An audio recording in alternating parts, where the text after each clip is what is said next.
most learned judge, a sentence, come prepare. Tarries you. The law hath another hold on you. It is enacted in the laws of Venice, if it to be proved against an alien, that by direct or indirect attempts he seek the life of any citizen, the party against the which he doth comprise, shall seize one half of his goods, and the other half comes to privy coffer of the state. And the offender's life lies in the mercy of the defendant and duke, and thou hast incurred the danger formerly by me rehearsed. Down therefore and beg mercy of the duke. Upright judge, marked you, a learned judge. Is that the law? Thyself shalt see the act. O upright judge, marked you, a learned judge. I take this offer, then pay the bond thrice and let the Christian go.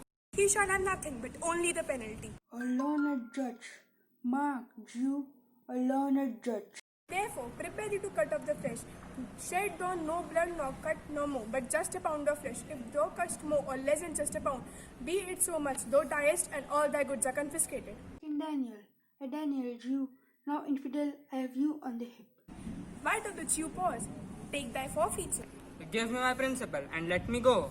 He hath refused it in the open court. He shall have merely justice and his bond.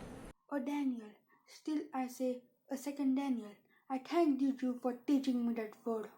Shall I not have barely my principal? Thou shalt have nothing but only the forfeits. Why, then the devil give him good of it. I'll say no longer question. Tarries you. The law hath another hold on you. It is enacted in the laws of Venice, if it to be proved against an alien, that by direct or indirect attempts he seek the life of any citizen, the party against the which he doth comprise, shall seize one half of his goods, and the other half comes to privy coffer of the state.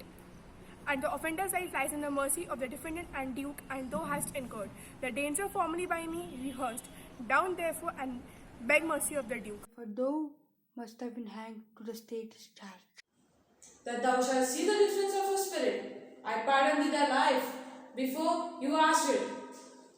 For your half of wealth it is Antonio, another half comes to State General, which humbleness may drive unto a fine. Hey, for the state, not for Antonio. Take my life and all, pardon not that. You take my house when you do take the prop.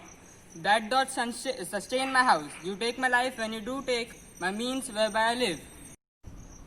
What mercy can you render him, Antonio? Please, my lord, duke, and all court to quiet. The fine one of his goods I am contact, so he will let me have his other half, in use to render unto the gentleman that lately stole his daughter, two things provided more than of his favorite. Presently become a Christian, the other that decreed against year in the court of all disposal upon his son Lorenzo and his daughter. He shall do this, or else I do recant the pardon that I had late pronounced here. Art thou contented, Jew? I am content. Clerk, draw a deed of gift. I pray you, give me leave to go from hence. I am so well. Send the deed after me, I will sign it. Get thee gone, but do it. Salt, thou have two godfathers. Sir, I entreat you home with me to dinner. Humbly to desire your grace of pardon, I must be away this night towards Padua. I am sorry that your reason serve you not. Antonio, gratify the gentleman, for in my mind you are more bound to him.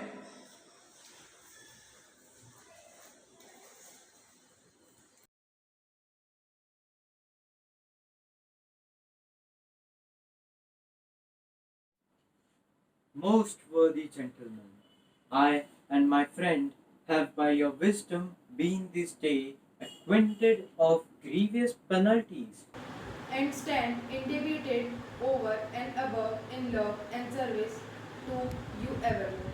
He is well paid, that is well citizen, and I, delivering you, am satisfied. And therein do account myself well paid. Mine was never yet more mercenary. Dear sir, of foes, I must attempt you further. Take some remembrance of us, as a tribute, not as a fee. Grant me two things, I pray you, not to deny me, nor to pardon me. Press me far, and therefore I will. Give your gloves, and I'll wear them for your sake. And for your love, I'll take this ring from you. Do not draw back your hand, I'll take no more. And you in love shall not deny me this. I will not shame myself to give you this ring, I will have nothing else but only this. the dearest ring in Venice will I give you, and find it out by proclamation. Only for this I pray you, pardon me. You taught me first to beg and now methinks you teach me how a beggar should be answered. Good sir, this ring was given me by my wife, and when she put it on, she made me vow that I should neither sell it nor lose it. That excuse of many men from saving their gifts. And if your wife be not a mad woman and know how well I deserve the ring, she would not hold her enemy forever. Be giving it to me. Well, peace be with you. My lord Bassanio, let him have the ring, let his deservings and my love withal be valuable against your wise commandment. Go, go, Greciano, run, overtake him, give him the ring and bring him, if you canst, unto Antonio's house. Away, make haste.